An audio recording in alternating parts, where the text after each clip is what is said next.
Hi folks, I'm Alan Watt and this is Cutting Through the Matrix on May the 15th, 2016. You know, it's been snowing on and off all day up here in Ontario, and I know further south I've had even more snow. So it just shows you what global warming does, eh? You get snow in May, of course. And actually I'm thinking of getting a whole bunch of the local folk around here together on a petition. And then what I can do is do a joint lawsuit to demand that we get our share of global warming, since we're paying taxes for it and all that, all these penalties for living, you know, apparently living is a penalty. And so you're giving off different things which they don't like anymore. And so I demand my share of global warming. After all, they're taking money off you for it, right? So where is it? But that's a good place to start, really, isn't it? Because we're talking about sanity. Something that's in short supply today, because we have scientifically been driven into a form of insanity. And as long as everybody's insane along with the same things going on in their head, then at the same time, then that's the new normal. Anything can be made to be normal. I've said that so many times. And it's scientifically created now. You're nudged into new normals all the time, or coerced by threats and so on. That's what law is, isn't it? But through coercion. And you see you're nudged through peer pressure as well. Most folk will avoid conflict. That's what they showed you in that movie called Fight Club, I think it was, a comedy, where they tried to, he tried to show his followers, this guy's followers, he tried to show them how hard it would be to get people really ticked off, so ticked off in the street that they'd physically go after you. And so that guys in the street there, and as people walk past, they'd soak them with a hose, things like that. Or they'll do all kinds of things and shake their fingers at you and try to discuss what you've done, but they won't do anything beyond that. That's what he was showing you, that people will do anything to avoid confrontation. Now, having said that, what I'm getting at here is that our scientific society today runs our heads completely. You are a product. We're all products. And they upgrade the products like anything on an assembly line at school all the time. So when they want to tweak something, they go into a previous, a new product, a new bunch, a new generation, and tweak them for the next part, to adjust them so they'll fit into the system that's being designed for them to grow up into, with the right opinions and so on. It's all done in advance. It doesn't happen by chance. It's something that the so-called departments of psychiatry, their early departments of psychiatry, talked about before and after World War II. They would run society. And a whole new scientific class added to what was called the government. And it's been done, folks. It's been done. You don't see them, but they're all employed, all right, the neuroscientists and behaviorists and think tanks and all the rest of them, and advisors, all these so-called advisors to government, guys you don't elect from the CFR and all the rest of their institutions, these think tanks and so on. Are the official advisors to government. And the governments know it, because governments don't run the country the way you think they run them. They're told what to do. Believe you me, they're told what to do. And the bureaucrats are far more important, since each department and bureaucracy has a specific area to run, and people live their whole lives in those departments. Then another bunch take over generation after generation. Politicians come and go, so they're not so important. They're just someone to throw the rotten tomatoes at. That's what a politician is. That's all they are. It's all planned before they come along. Whatever's going to happen, well, in that office time, is planned before they get the job. Any president or prime minister who forgot that would have an accident very quickly to remind them. And if they were too stubborn, they would have a permanent accident basically, and that's the way of... Do you really believe that the power holders, the guys who set up world committees, United Nations, massive mega projects that have their fingers in every country's national, right down to local laws and so on, and what's happening. Do you really think they would just let someone get elected and throw all out there? Do you really believe that? Thousands of rich folk, thousands and thousands of all their or even their minions of worker bees, I'll just let it go and toss it out the window because someone... Do you really believe that? Do you really believe it? Do you really believe that governments work independently of the banking system? Do you really believe that a government can come in and spend billions to resettle refugees?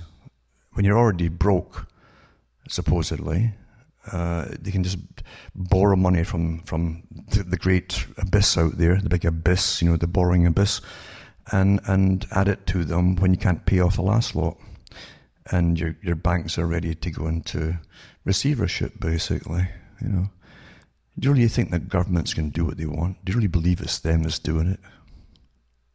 Do you? No, it's much bigger than that. It's the ones who decide which government is going to get in, who's going to be the figurehead for that term, and who's already planned the future. These are the guys who are responsible for all of this. And believe me, the big international moneylenders are only too happy to have socialistic type systems put in because they're always borrowing. Every government's there, cap in hand. They can bring in billions or trillions off their taxpayers, but it's never enough. Strange that, isn't it? Strange. It's never enough. Never ever enough. But they get a war started when they say they're broke and they can't help you here and they can't help you there. They get a war started and suddenly they find billions that were just, slipped out folks' pockets or something. And then they're found in the back of seats in parliaments, things like that, for the war. Just astonishing, isn't it?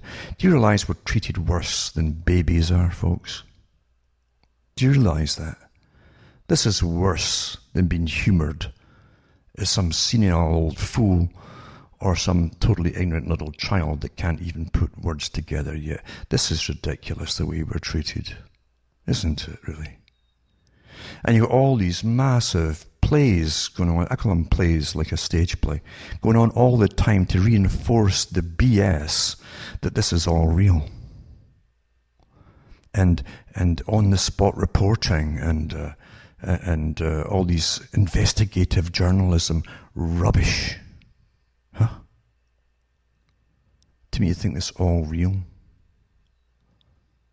It's astonishing, isn't it? Darn well astonishing. Incredible. And even those involved in the big creating of the big stage play long ago came out and told us that we're creating this system with scientific elites running the whole show, and neuroscientists and behaviorists and all the rest of the different ists and blah blah running our brains for us and training us in such a very clever way, along with the utter complicity and necessity for fiction to drive it home as well, because your guards are down when you're watching fiction and you're getting brainwashed, that yeah, you will be the final product they promised. Regardless of what you might think beforehand, they could never change my mind on anything. Really? Really? Really?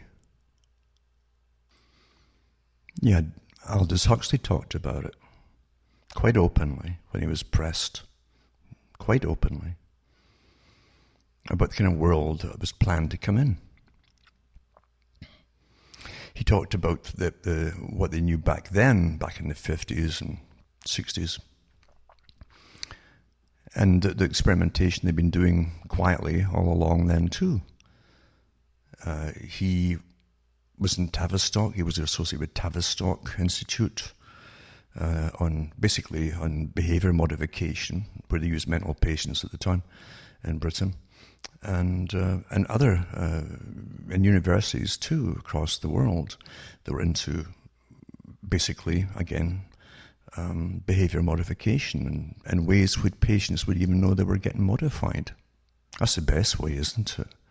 The best way is to make them think that everything that they're deciding to do is their own choice. Really. I mean, didn't realise even through the ridiculous tests that they started giving, the new kinds of tests out in the 70s and maybe the 80s, it's all check things. Like, what would you do in this situation, this or that? Well, how many of you actually bothered putting neither? The choices they gave you weren't the choices you'd make, and they weren't on the paper for you to take any other choices. So don't make their choice.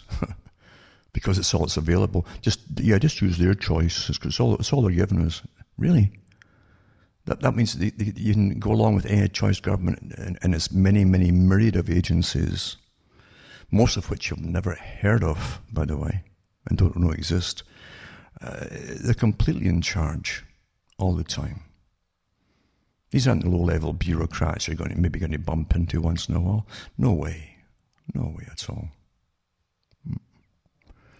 So you are the product. You are the final product. Most people are totally predictable. They'll go the way they heard. They'll buy the things they heard or encouraged to buy. They'll give up all their privacy to be on all these things that they're encouraged to be on. And they look trendy when they're doing it. They'll even learn the new trendy words that they're supposed to pick up to show you that they've got the right lingo to go with the new. It used to be computer, then it became cell phone, and then this and that. All the different terms that are put up for them to pick up on, and they do pick them up as though they'd invented them themselves. Astonishing, eh? It's astonishing. And they don't even know what's going on or what's been going on. Even when they're arguing about things that are really irrelevant. See, most of the things you argue about today are gone. It's past tense.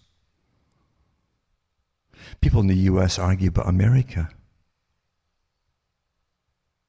What America? What America? It's like some strange fairy story where you're looking at all the things that could happen to destroy the beautiful magic land. But you're always looking outside of your beautiful land for it to happen by evildoers outside. It hasn't occurred to anybody in the US, for instance, that they are the New World Order. Huh? They are the ones in the US who took over the banners of revolution and never stopped.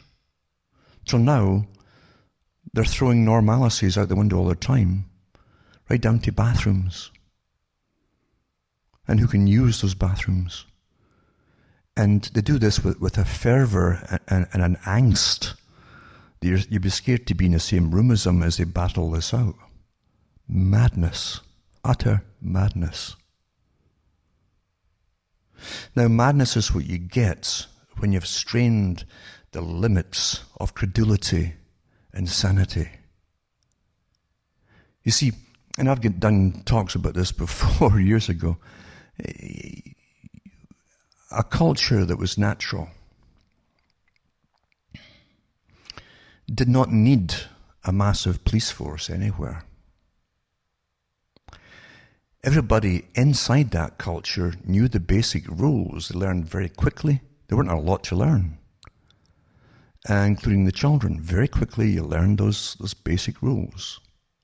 So you didn't need cops and so on. Cops, police and all the rest of it tend to come in through something else which is incredibly major, which has disrupted society. Because a society where you know the basic rules, and nobody in society, when I was a child, for instance, nobody, would have been screaming about not having a bathroom that could be gender fluid, as they call it now. We maybe want to be a woman today and a guy tomorrow, vice versa. You say gender fluid. We get all these rubbishy terms to learn as we go further and further into insanity.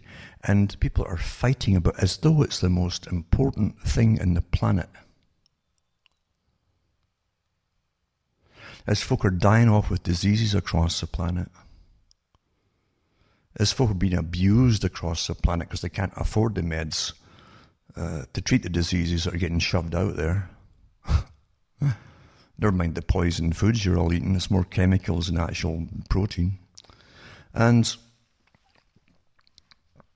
all the things that really, really matter. No, they're telling you at the very top, in all your newscasts, this is the most, where you piddle, folks, is the most important thing going on in the whole planet right now.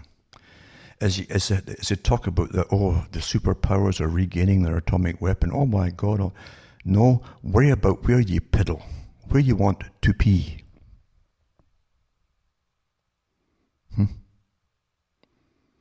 And you all think you're sane as you get caught up in it.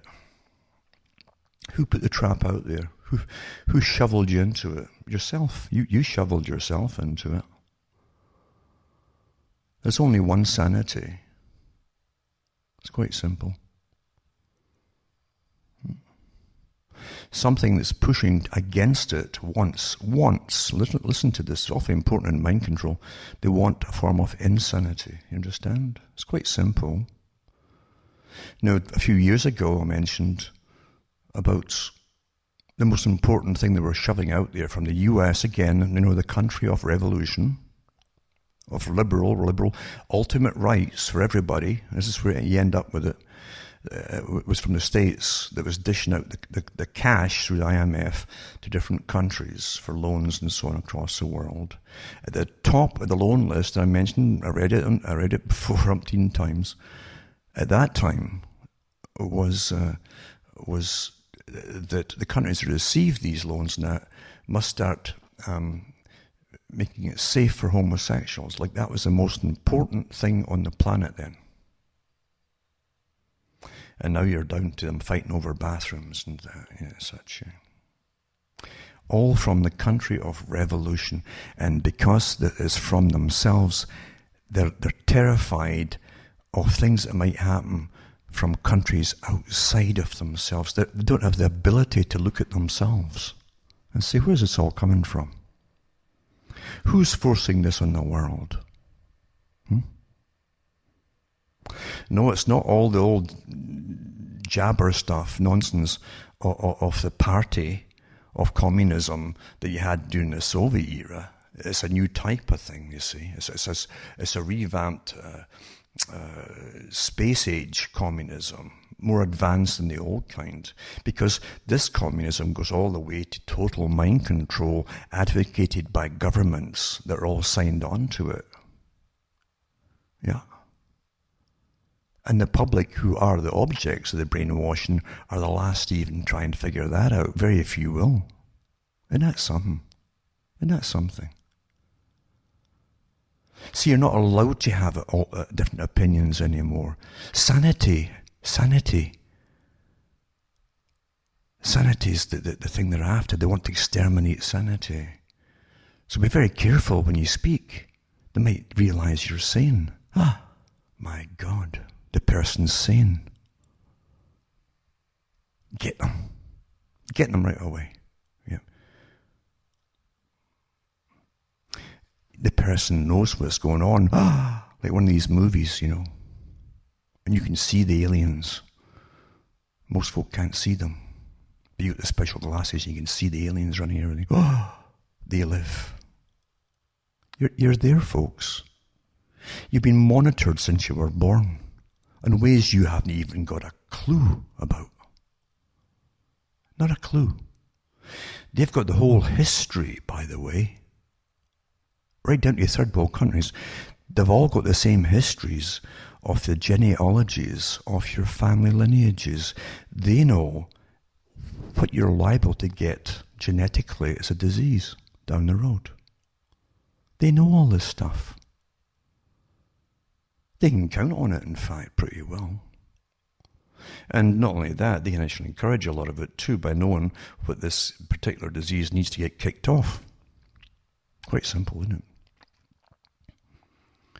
You have no idea that even in third world countries, there are big specialists involved from United Nations departments and things like that, constantly studying. We're all studied. You see, for those who command a special position in the world, intergenerational, total power, total wealth, total power, and total privacy, because they get it at the very top. A life of Riley, basically. No, none of the worries that everyone else has been forced to accept as normal. They don't worry about, I left the house without my credit card or my this or my that. Oh, no. They have butlers and that come along with. Everything's taken care of for them from the minute they open their eyes in the morning. They have no worries. Intergenerational. And they sit around as they're twin their children with mummy and daddy, and they listen to the conversations of folk who are sane because they run the show. They hear the real ins and outs of society, how things really work, and how basically that their plans are going awfully. But be very careful. Don't let them hear you. That's what they'll say to each other, you see. Don't let them hear you,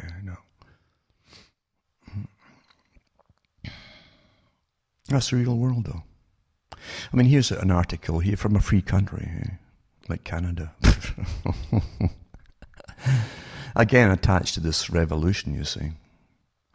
Remember, the revolution really started, supposedly, in Britain. With the old institutions. Remember, Britain was the first country to have a revolution. Huh? And then Britain had the empire. And then it paid for a lot of it. All the taxpayers always paid for it. And then they changed it to the US because it bled Britain dry with utter wars and poverty, massive debts with world wars and so on. So the US took it over. And they're still, playing the games of borrowing to give away and borrowing to give away, so they haven't crashed totally yet. But the big boys who manage it all, believe you me, they could bring you through an utter crash into a new system, and you'd be the last to even know you'd been into a new system. Last ones to know. Look at many things you've accepted, from cell phones to all the instant automatic payments from your paychecks and that, straight from institutions and even governments into your bank account and away again, before you even see what's there. And you accept that all as quite normal. Quite something. That to me is quite something. Quite something indeed. Acceptance, see? How fast folk accept things, as though it's quite normal. Again, great books out there from the 1800s and even before that on how inventions will change society. Because when something that didn't exist in an area of your life, where it's in the home or anywhere else, when it suddenly comes out into existence, an invention, you can alter your habits because of the invention. Just like we altered so many of the people for instance, who were really the pioneers of, say, the US and early America and things like that. They go right off into the boonies, off trails and all the rest, way gone, basically. And they survived, and they would take their chances and so on. As folk get fat and lazy, they want insurance, they want to be close to hospitals, yada, yada, yada. And along, of course, at one time came the train. And when the train came along, suddenly all those places way out in the boonies closed down, because if the trains wouldn't supply them, they could close those ones down, and they could make folk move to areas where the trains were opening up depots and so on, and towns would arise and so on. An invention, you see. The cowboy era in the States lasted 30 years, I think, before the train started to transport the cattle. An invention. look at the beginnings of it's really the chip for the public's side of view, that or point of view, that is. And the first place that we saw anything like that was the simple battery-operated clock, or watch, I should say. That was a breakthrough in its time, and yet that little chip in there put a whole generation of watch repairers, clock repairers out of business overnight. Overnight, folks. And it also got everyone ready for all the little fancy things it could do, this little chip, all the things it could promise you. And folk had 20 different tunes on their watch and nonsense like that. Buy another one, etc. And now you have watches that match your cell phones and everything's been planned to work with each other a long, long time ago. And you've been trained all your whole life that this will come, not in a conscious way for you. They don't like you being conscious about it, like you to work in a subconscious manner. And then when it's eventually made or mandated as normal and you must have this, they've all got them anyway. And they think they planned it all themselves. So inventions change everything. The vehicle changed things too. Being able to travel for the first time changed so much. And governments did not like that, naturally. Since the history of governments was toll roads and so on, they could ban people from doing so easily. And now they're back to the same old thing, not just with being able to close down the major highways when they want to, but, oh my God, pollution by 2025 and so on. Some of them are saying this, some countries are saying this. The internal combustion engine will be off the road. Well, in the countries, folks, the little electronic awful cars will never manage with electrical demands and how much it uses so fast. So no folk in the country except a special elite. And I read the articles years ago again. The United Nations said that shortly there'll be a tiny minority on rural areas, and they'll all be very, very wealthy people. So everyone's planned in advance. You're given lots of filler to fill your head as you live your entire life. They constantly make sure you get lots of rubbish to prattle on about, all irrelevant, or mainly irrelevant. Most of it's always irrelevant. But it fascinates you like a little passing happy thought, like a temporary happiness, like a piece of chocolate that's there for 10 seconds and gone. That's what they give you. They churn it out. Churn it out all the time. Better than having you thinking for yourself, isn't it? If you think for yourself, who knows where that will end up? Oh, good Lord, there could be anarchy. Huh? Well, the first thing you must do is take one generation, start with them, train them not to talk about certain things. That's how you start that, you see. These are bad things to talk about. They upset people. So don't talk about them. So eventually you don't talk about them because you don't want to. You've been told to upset people. Well, it'd be awful. Think what would have happened, all the terrible things that happened in history before, if you were allowed to talk about them. Huh? Think about it. Think about it. Today you're told not to think about things or not to talk about certain things because they don't want people thinking about them. So it's tough luck. Or offend somebody. Well, my God, if you're so easily offended, let's be honest here, you got a mental problem going on here. You got a mental problem. Yeah. I mean, surely you're going to have committees who get together for different heights of people, and there'll be a height. See, everybody's joining groups. You must belong to some today, special groups. You get the 5'6"ers, the 5'7"ers, and 8'ers, and so on. You see, this is where it's meant to go, into insanity, absolute insanity. Because when you're all technically insane together about the same things, someone has really been playing with your brain. And being awfully successful about it too. Awfully successful. Scientific dictatorship. And Aldous Huxley talked about that back in the 1930s. Because the elite that he belonged to have been discussing what they were bringing in, what kind of society they'd bring in, some of the trials and errors it would have along the way. Other ones they're absolutely certain they could make happen anyway. Now, to say the US is the appointed nation for revolution. And some other countries where they study the US, they have better descriptions of it all.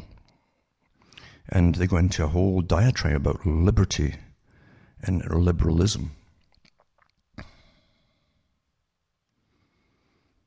It's quite amazing. I mean, Khrushchev, when he visited the US, as head of the Soviet Union, he was asked about the communists within the US. He said, well, we don't call them communists in the United States. It's here we call them liberals. You know.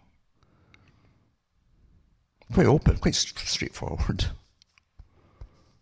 And folks hear that and still don't catch on. Yet the so-called left in the US, not from the bottom level, but from the top, where they're given their orders, what it is to be a true left-winger, basically. He's what a true left-winger is into today. They tell you be worried about bathrooms and things like that, you see, and all this nonsense, this madness. And nothing but behavior modification for your target groups, which is generally the same target group has been for 50, 60 years.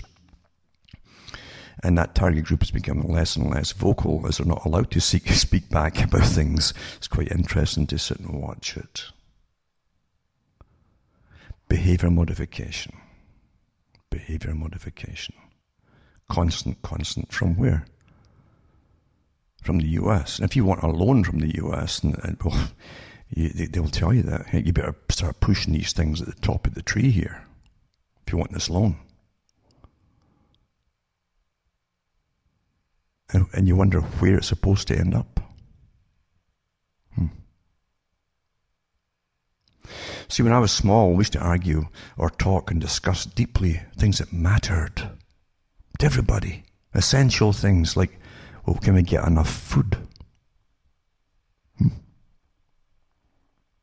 Essential things. That's what it was about, essential. That's what was called sanity.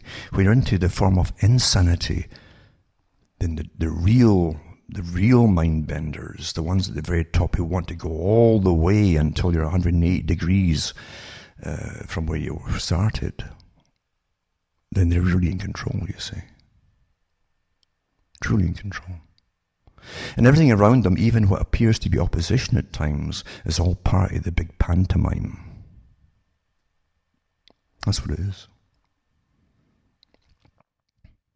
I mean, I heard, one little bit from Hillary and who should give her allegiance to, and everybody in the States and everywhere else must give allegiance to this particular group. And they all give allegiance to. Donald Trump gave them allegiance. Which tells me it doesn't matter who gets in, it's already pre-planned. It's the same old stuff, and finishing off the rest of the Middle East and so on, and more wars and yada yada yada. That's all you need to know. That's all you need to know.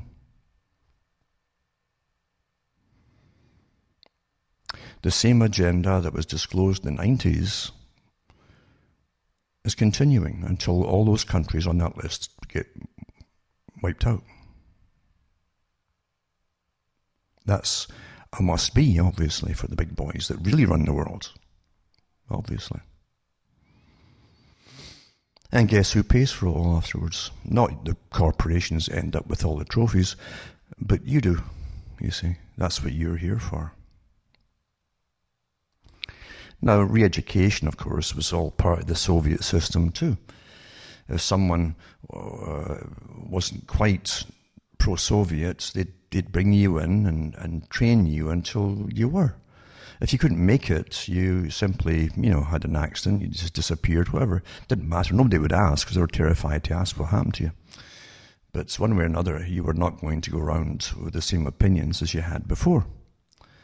And here you have it in Canada. I mean, Ontario parents who refuse to vaccinate their children could be forced to take science class. No, science, don't call it a science class. This is propaganda, folks. If it comes, and I've done the talks too about vaccinations, trying to get the proof of how many flus they've avoided. You can't get anything because they don't keep any stats, they claim, to see if anything actually works. We know that better hygiene and better food to build up the immune system has had better effect, more effect than anything out there. Anything that's been given by science. Yep. But anyway, Ontario was cracking down on parents who choose not to vaccinate their children for non-medical reasons. The Health Ministry of Canada's most populous province has tabled a bill that would force those who reject the vaccination to take a science lesson called the education session. So you're in for a session. You'd be called in for a session by the reinforcers, the Ministry of Truth or the Ministry of Love, If the bill is passed, parents would have to attend a session before applying for a vaccine exemption. A consultation with public health units and other stakeholders is planned, which would determine the content of the science lesson. This is total mind, what. Ontario was the first province in Canada to introduce immunization laws. In 1982, it required that children attending school be vaccinated against certain diseases, including diphtheria, tetanus, polio, and measles, unless they have a signed exemption. And that's how they start everything. Oh, we'll give you a way out. After so many years, they take away that way out, you see, and call you mad if you don't go along with it. After routine immunization was introduced, cases of those diseases dramatically reduced. Is that better hygiene? Parents who apply for an exemption for non-medical reasons risk having their child pulled from school if there's an outbreak, or the immediate risk of an outbreak of a designated disease.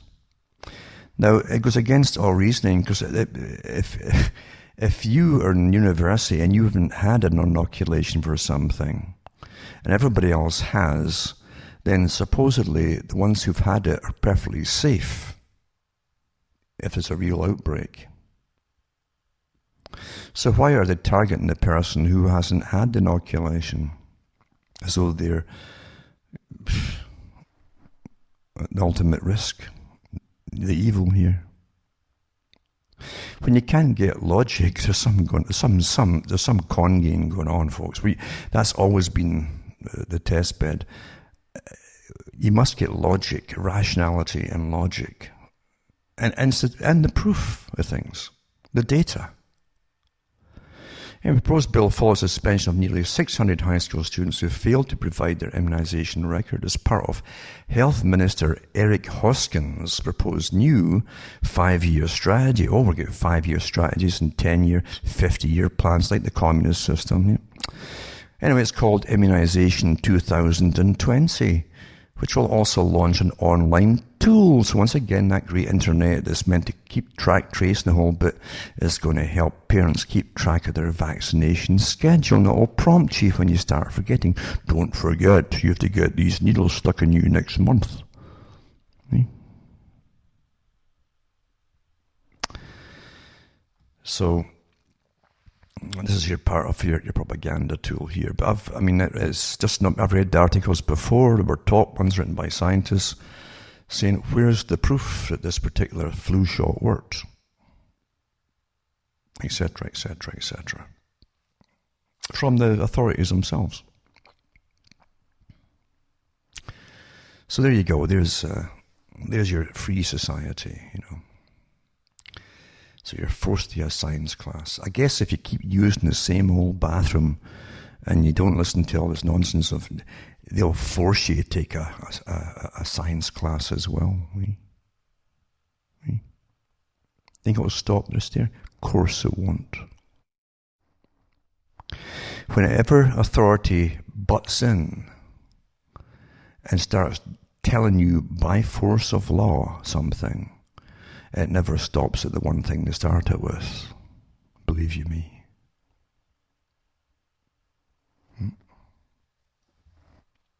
And what I'm showing you here is that do you have any control at all over anything in what you think is your society? You'll find you don't. I mean, just take a few of the rotten topics that I can't even bother reading anymore. Here's one. This is Canada again. The marquee liberal commitment to Syrian refugees resettlement could end up costing the taxpayers here in Canada close to $1 billion. Right? You're broke. Your banks have already stated they've got bail-ins now scheduled. It's all been signed into law. Haircuts, as they say, and it's not going to stop. Basically, the promised insured amount in the banks. Because I've read a lot of the stuff that they put out on. I mean, literally, you need about 25,000 lawyers, I think, to make sense of it. But it's going to give them the right to dip in deeper and deeper and deeper, regardless of how much you got in the bank. But no, let's just bring all this. Let's just borrow more money to bring more folk into the country. So you get that story. Then you get this one. It's amazing too. You get the same stories from every country at the same time, isn't it? Germany's federal government expects to spend 93.6 billion euros. That's $106.2 billion to support refugees over the next 5 years. Right? And then you get the Bank of Canada to beef up market intelligence to better gauge new risks, it says. Yeah, market intelligence team. So we've got a market intelligence team. Eh? This is from the same banks that keep overspending and but to bail them out every time. Intelligence team. Well, maybe intelligent. Doesn't mean they're stupid. They got intelligence, all right. But who are they looking out for? Huh? Yeah, it's intelligent, looking out for themselves. Anyway, responsible for keeping in touch with traders, asset managers, and other industry players. So there you go again. You see, these are kind of stories that they churn out in every country at the same time. To me, you think it's just you see. And then I get another ridiculous thing. You're just out of hospital. There's a demand there from the reassessing your property. And what they always do is they tack another 50 grand onto something. Well, we estimate your property's going up 50 for what? I'm still in the same swamp. It's still the same old swamp. The house is falling apart. And they try to tell you that your property went up according to other people's market values, not my own, but other people. What rubbish is this? What rubbish is this? Huh? It's absolute rubbish, as you well know. Because everything's falling apart. I said nothing new is in here at all. It's still the same little place, It's nothing new being built in the area. There's no great giant Walmarts and big, nothing like that. No, no, nothing that could justify what they're prattling about. But then you have this, you see. China's buying Canada inside the new real estate frenzy. Well, they've been buying Canada since the 80s. I remember in Toronto, they used to come around, literally, I'd heard about it before I saw it, but they literally did come round the doors and streets asking to buy your house. And they'd have briefcases full of cash. Yeah. And it says how China's affection for Canada's real estate is reshaping the nation's housing market well beyond Vancouver. So in other words, if they're buying property up, then all the con artists that belong to government who want more taxes off you is going to use it as an excuse to pretend that your value of your home's gone up, even if there's no Chinese living anywhere near you. It's the same stories that I've read in Australia over the years too, that's one reason their market's out of sight for ordinary folk living in Australia. They can't afford the houses anymore. Well, it's the same thing in Vancouver and Canada and things like that, Same stories all over the world. You'd swear it's all coming from the same computer program that makes up all these stories, because it's all little factoids of truth, little bits of truth, in amongst all the confusion that they put out there to get you prattling on about, Yeah. Vancouver's housing crisis caused by foreign money and government, report says. It's just disgusting. Until the average house in Vancouver is over $1 million for some little stick house somewhere. Rubbish. But that's what you live in. You live in this madness, which is very, very well controlled madness by those who run your minds, you see.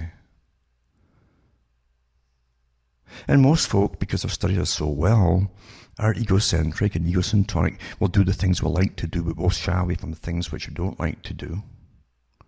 And that's the same for news. Oh, don't tell me that. I don't want to hear that. That makes me feel unpleasant. Tell me about some new fictional program that's coming on, some comedy, and let me laugh about it.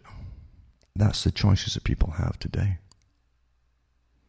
The people today, if you put them into a pre-World War II environment, couldn't survive at all. They would be suicidal, completely suicidal. Because back in the pre-World War II society, you didn't have so many government agencies. They needed World War II to take over the agriculture, the housing markets, the food industry through the Department of Food. Yes, every country had a Department of Food, by the way. And they put you on these massive rationing things and had starvation all over the place until they have never released officially the starvation figures that killed how many in places like Britain during World War II. You can get lots of the propaganda stuff saying, here's what you're allowed, a quarter of an ounce of butter a week and stuff like that. Yada, yada, yada. But they don't show you how many folk died of starvation, because they didn't just die of starvation. Right through the 50s and the 60s, the effects of this rationing during World War II had the effects on the generations that were growing up then and stunted their growth and stunted other things that happened with them. It wasn't until the 1980s, you started getting taller children again. That's how long it takes to catch up through the different genes. You've no idea what the big boys know at the top, because they've always been studying you. Always. And still are. Now it's easier because you do it all for them. Yeah, I know there's no privacy on my cell phone, but I've got some, there's a trade-off, Yeah. That's people, yeah. That's people for you. It reminds me of that. You understand too, there's a lot of people at the top laugh. They laugh as when they compare what happens today with religion. Because religion has a lot of things you think are crazy in it. But they're not. It's also part of the studying of humanity thousands of years ago and today. So one guy gives away his birthright, his right to rule and all the rest of it, because he's hungry. He wants a plate of pottage, to say. The convenience of having something nice and warm right now, this instant, and you give it all up. Is that so far-fetched as what you've been doing yourself? Until, literally, you think it's a quaint but silly idea to talk about privacy. Folk fought for hundreds and hundreds and hundreds of years throughout Europe for privacy, because they had none. The king's men would bust into your house at any time with their bayonets on, the whole thing, and stab you to death if you gave them any lip back. That was the normal. You had no rights as a tenant. Zilch. And one generation gives it all away because, well, yeah, if I give that away, I'll have a trade-off. I can get this and do this, on this piece of plastic, cheap rubbish they got in their hand. And the government agencies have never had it so good because they're getting everyone's real data in real time constantly. Everything you do, they know immediately. What you're thinking, they know immediately. Where that thought might end up taking you, they know immediately.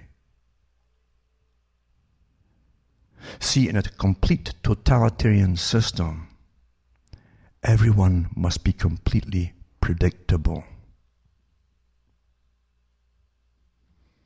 And you all are now.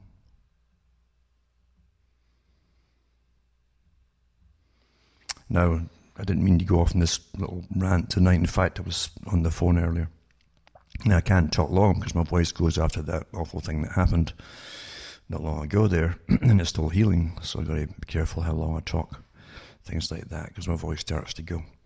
But I'll battle on for as long as I can, and I'm still looking into things I need to get for treatment for myself, because I won't get inside Canada. Yeah. And that's what you have to do today. You have to be hopefully wise enough to check everything out for yourself and take matters in your own hand for your own life, because the time will come for a lot of you that you're going to have to. That's how things are. As I said already, there was snow earlier this morning, and it's been flurrying on and off all day. And we're well into May now. And Hamish, the dog, as I say, for all his cancer problems, he's still able to wag his tail. He's got 3 tumours in the tail alone. But he'll wag that tail as well, and still eating, thank goodness. I managed to get him eating when I got back from the hospital. It could do a couple of days to get him to be really able to eat and hold anything down, but I did it, and it's like night and day. But his life is shortened as well, obviously. And you've got to take each day as it is, because it's a little miracle that's with you every day, isn't it? That's what we are. We're all little miracles. If you toss out all the little petty nonsenses that you've swallowed and been indoctrinated with, everybody's a little miracle. And that's all you have eventually is life and each other, isn't it? That's what you have. Well, anyway, hope I haven't bored you. And as I say, I have to thank a lot of folk who are still emailing me. And the folk who can't afford to send me anything, don't worry about it, because there's lots of you out there. And I know how tough times are now, and people are broke. People are broke, they're losing jobs and losing their places where they're living and all the rest of it. Not just in one country, it's across the world now. Selectively, and some more than others, certainly. But what it teaches you is that life isn't for you. Life isn't all that predictable. Accidents do happen. Things do happen. And when they do, they throw you off kilter a little bit sometimes. Sometimes you need to get thrown off kilter to make you think. But yeah, as I say, you're all little miracles. You're given a whole lifetime to do something with your life, even for yourself, to learn things, to perhaps change something for the rational better, not the insane nonsense, the rational better. And you don't. You're being entertained to death your whole life long. So think of your opponent that creates all the things for other little miracles to stop them getting together and doing things which are good and creating a better place for themselves under rationality, not insanity. That's a lot of work for them to make sure that everyone's kept apart with pettiness and little things which are disagreeable to each other. Understand, there's an insane system which is insane but clever like a fox with its insanity. And it's at work right now to destroy anything which is good. And anything which has been good, for that matter. Think about it. See, only you can do things like think about things, maybe say things too. If you draw attention to yourself, well, what's wrong with that? What's wrong with that? At least your name will be standing out in somebody's record, whether they like you or not. As opposed to what they call the dross of history. These are all the clones of each other. They're called the dross. Doesn't matter if they're alive or not, really. That's how they talk about them at the top. So your conditioning and how you allow conditioning to rule you classifies you and has you in the category that the elite want you to be in. Think. The time might come when you will not have the time to think anymore. You won't have a lifetime to sit and think about things. Never mind do anything about it. I used to watch my parents, as I've said it before, when the TV came in Britain. I'd watch them smile at the same time or almost cry at the same time, or all the expressions as they were being sucked into this Medusa system every darn night. And I thought about all the hours, countless hours of life wasted, where they could think for themselves and plan and work things out for themselves and decide things for themselves. But nope. Instead of that, they were being programmed through fiction, and emotion, which is far more intense today than it was even then. And you only get this one shot at things.